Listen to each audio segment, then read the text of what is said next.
Let me give an example of how this twist and turn has gone wrong. Even if there was some form of debt default swap that happened this past summer, which is part of what I understand happened, right? Even if there was, then you've got to look at what's been going on in other countries that appear to us as some sort of disturbance, or rather crisis, or maybe an occurrence of or incurrence of obligation, and then evaluate it with what didn't happen relative to the projection that we see internationally. If we're talking about election interference, right? If we're talking about corruption involving criminal investigations and retaliation associated with members of the judicial branch, if we're talking about nuclear energy, if we're talking about the gas and oil sector and its responsibility to the environments of the places that various gas and oil pipelines and or production facilities are passing, if we're talking about monitoring the stock market and participants in the stock market in consideration of their adherence to standards that would then make them commercially or economically viable when having to deal with foreign commerce.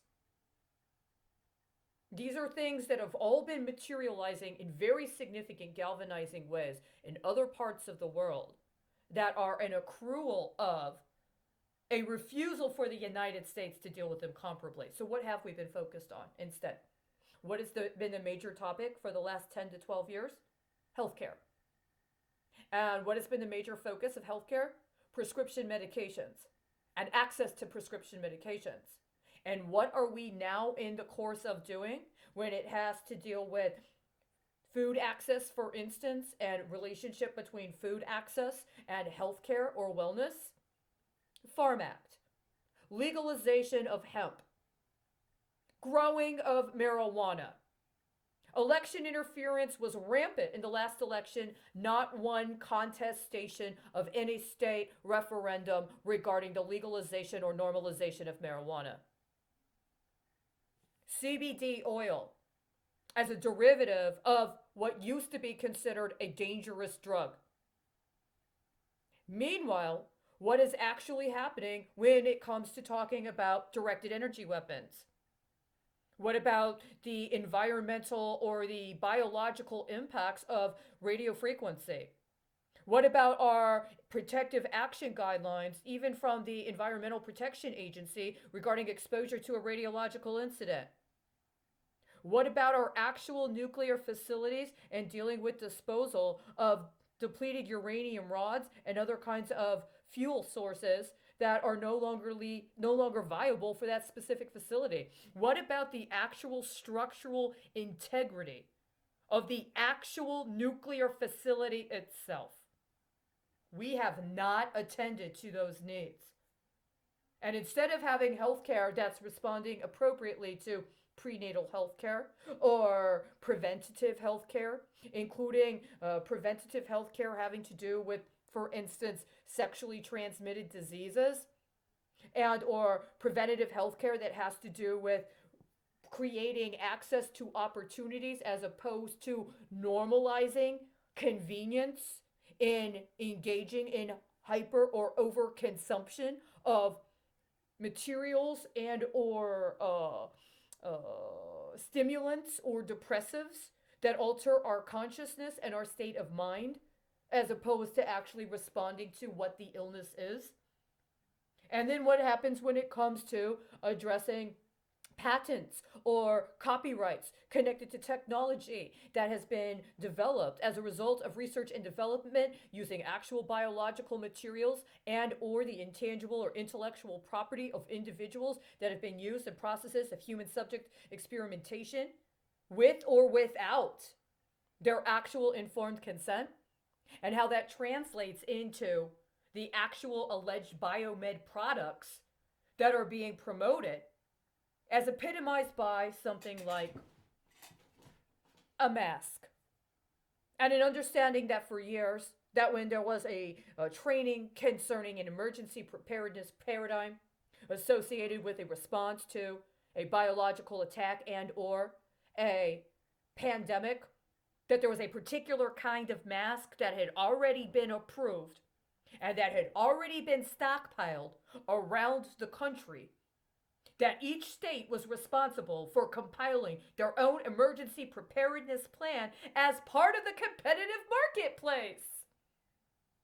And now we're focusing on branding and designer iconography connected to masks that not only do not have the appropriate medical necessity, but that are actually contraindicated when it comes to responding to what they allege we're dealing with. We've defaulted on those commitments. We haven't even invested in actual health care. We've invested in covering up for illicit development and distribution of biological, chemical, and unfortunately, nuclear weapons, radiological weapons. What about the megaport? What about the megaport initiative? Our second line of defense was completely sabotaged. Nobody even talks about our first line of defense anymore. We haven't even been responsible when it comes to an appropriate accounting or even acknowledgement of national defense priorities, including national defense priorities that were established in connection with agreements we had with other countries. Wrong track. Wrong track. And now we're going to have to get into very essential matters like water. Who has provided an assessment contrasting the laws that the state of California implemented a few years ago regarding reduction of individual consumption of water in order to address conservation with the amount of water they expect to be able to use in industrial marijuana production? Who has performed a state-by-state assessment of how much water is going to be diverted to marijuana production? How much landfill space is going to be devoted to what is the result of and the refuse of the disposal of what is left over after you get that pretty little bud? Who has done a state-by-state analysis of the increased demand for energy production that goes into the distilling of the CBD oil from the actual bud? Who has done a state-by-state analysis of the actual square footage of land and or facilities, including facilities that might be involving hydroponics or some sort of special lighting technology that will then draw down on electricity? Who's done a state-by-state analysis of these costs, and why did we decide to invest in that instead of any of the other things we had already been obligated to? We spent way too much money covering up for the crimes of the pharmaceutical industry. We got a choice. Do you want your vaccine or do you want to eat?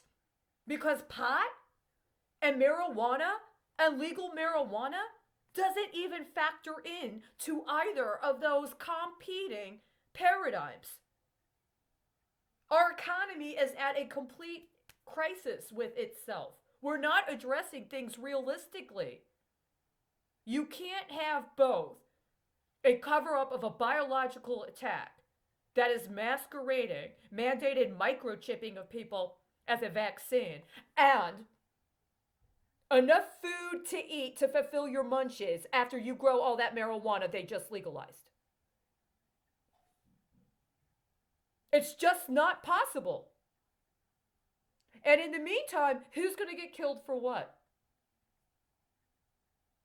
You understand now. This is the paradigm. They're distributing biological weapons. What do you think they intend to use them for?